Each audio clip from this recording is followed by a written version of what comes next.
কৰিলে প্ৰায় 48,000 টকা লাভ কৰিব আৰু ডিগ্ৰী কৰিলে 12,000 প্ৰায় 36,000 লাভ কৰিব ডিগ্ৰী কৰি থকা ষ্টুডেণ্টসকলে। নমস্কাৰ, সকলোকে শুভজিকাতে চেনেললৈ স্বাগতম জনাইছোঁ আৰু বিৰাটেই ভাল খবৰ লৈ আহিছোঁ। এইটো ভিডিঅ'ত আমি আলোচনা কৰিম বিশেষকৈ বাবু আঁচনিৰ ওপৰত। বাবু আঁচনি কোনসকল ল'ৰা ছোৱালীয়ে ল'ৰাই আবেদন কৰিব পাৰিব আৰু ইয়াত আবেদন কৰিবলৈ কি নথি পত্ৰ লাগিব, কিমান টকাকৈ লাভ কৰিব, সকলোবোৰ বস্তু ইয়াত তোমালোকে গম পাবা। সেইকাৰণে গোটেই ভিডিঅ' সম্পূৰ্ণকৈ চোৱা আৰু প্ৰথমভাৱে যিসকল আহিছে চেনেলটো ছাবস্ক্ৰাইব কৰিবা আৰু কাষৰ বেল আইকনটো প্ৰেছ কৰিবা যাতে আপডেটসমূহ সময়মতে পাই থাকা। তেতিয়াহ'লে আহা ভিডিঅ'টো আৰম্ভ কৰিছোঁ। প্ৰথমতে ক'ব বিচাৰিছোঁ, অসমৰ মুখ্যমন্ত্ৰী ডাঙৰীয়াই বহুত আগতে কৈছে যে ল'ৰাসকলক লৈ কিবা নতুন আঁচনি আনিব পাৰি ভাবিব পাৰি আৰু তেখেতে ইতিমধ্যে ঘোষণা কৰিছে যেন এখন বাবু আঁচনি অনা হ'ব, য'ত বাবু আঁচনিত তোমালোকৰ ল'ৰাসকলৰ বাবে এক স্কলাৰশ্বিপ বা এক বৃত্তি দিয়া হ'ব, য'ত ল'ৰাসকলে পঢ়া শুনাত তেখেতসকলৰ সহায় হ'ব। তেখেতে এই বাবু আঁচনিৰ বিষয়ে কি কৈছে মই প্ৰথমতে তোমালোকক দেখাই দিব বিচাৰিছোঁ সকলোকে। তেওঁলোককো বাবু আঁচনি এটা লাগে।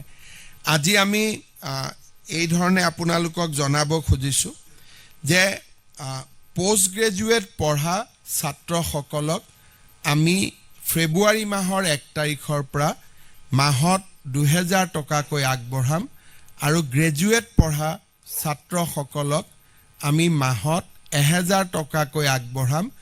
প্ৰথম বৰ্ষৰ পৰা এই বছৰ আমি TDC আৰু PG ফাৰ্ষ্ট ইয়াৰৰ ষ্টুডেণ্টবিলাকক বা ষ্টুডেণ্টসকলক এই আঁচনিত আমি সামৰি ল'ম।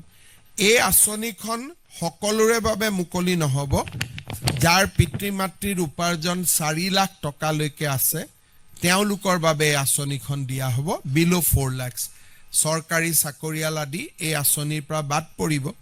ছোৱালীসকলৰ ক্ষেত্ৰত আমি সকলোকে দিছোঁ।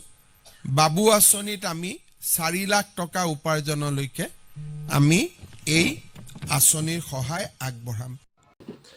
তোমালোকে দেখিলাই সকলোবোৰ কথা তেখেতে ধুনীয়াকৈ বুজাই দিছে। মই আকৌ এবাৰ বুজাব দিছোঁ যেন 1 ফেব্ৰুৱাৰী তাৰিখৰ পৰা এই আঁচনি আৰম্ভ হ'ব আৰু তেখেতে কৈছে যেন গ্ৰেজুৱেশ্যন যিসকলে কৰি আছে যিকোনো ষ্ট্ৰীমৰ তেখেতসকলক 1,000 টকাকৈ প্ৰতি মাহে আৰু প্ৰতি মাহত 2,000 টকাকৈ যিসকলে PG কৰি আছে, পষ্ট গ্ৰেজুৱেশ্যন কৰি আছে তেখেতসকলে লাভ কৰিব। অৰ্থাৎ যদি আমি 12 মাহত আমি 12,000 টকা লাভ কৰিম আৰু যিসকলে পষ্ট গ্ৰেজুৱেশ্যন কৰি আছে তেখেতসকলে আপোনালোকৰ 24,000 টকা লাভ কৰিব। সেইটা বিৰাট ডাঙৰ এমাউণ্ট হ'ব। 24,000 দুটা MA কৰিলে প্ৰায় 48,000 টকা লাভ কৰিব আৰু ডিগ্ৰী কৰিলে 12,000 প্ৰায় 36,000 লাভ কৰিব ডিগ্ৰী কৰি থকা ষ্টুডেণ্টসকলে, বিশেষকৈ ল'ৰাসকলে। ইয়াত ছোৱালীসকলে নাপায় যিহেতু।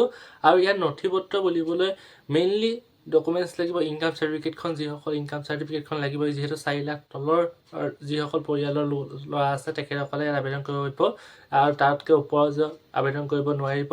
হয়তো BPL কাৰ্ডখন বিচৰা হ'ব, য'ত ৰেচন কাৰ্ডখন বিচৰা হ'ব আৰু বিচৰা হ'ব বেংকৰ একাউণ্ট নাম্বাৰ। এইকেইটাই চাফিচিয়েণ্ট হ'ব আৰু দৰকাৰ হ'লে আধাৰ কাৰ্ডখন বিচাৰিব পাৰে। এইকেইটা নথি পত্ৰ তোমালোকে উলিয়াই থ'বা। ইনকাম চাৰ্টিফিকেটখন উলিয়াই থ'বা যদি এতিয়ালৈকে ওলোৱা নাই, আৰু ৰেচন কাৰ্ড যদি নাই ৰেচন কাৰ্ডখনো আবেদন কৰি থোৱা। এইকেইটা ডকুমেণ্টছ হ'লে তোমালোকে আবেদন কৰিব পাৰিবা। অফিচিয়েল যেতিয়া আবেদন হ'ব তেতিয়া মই নিশ্চয় ভিডিঅ' বনাই দিম, তোমালোকে চেনেলটো ছাবস্ক্ৰাইব কৰি দিবা। তেতিয়াহ'লে আজিলৈ আহিছোঁ, ধন্যবাদ।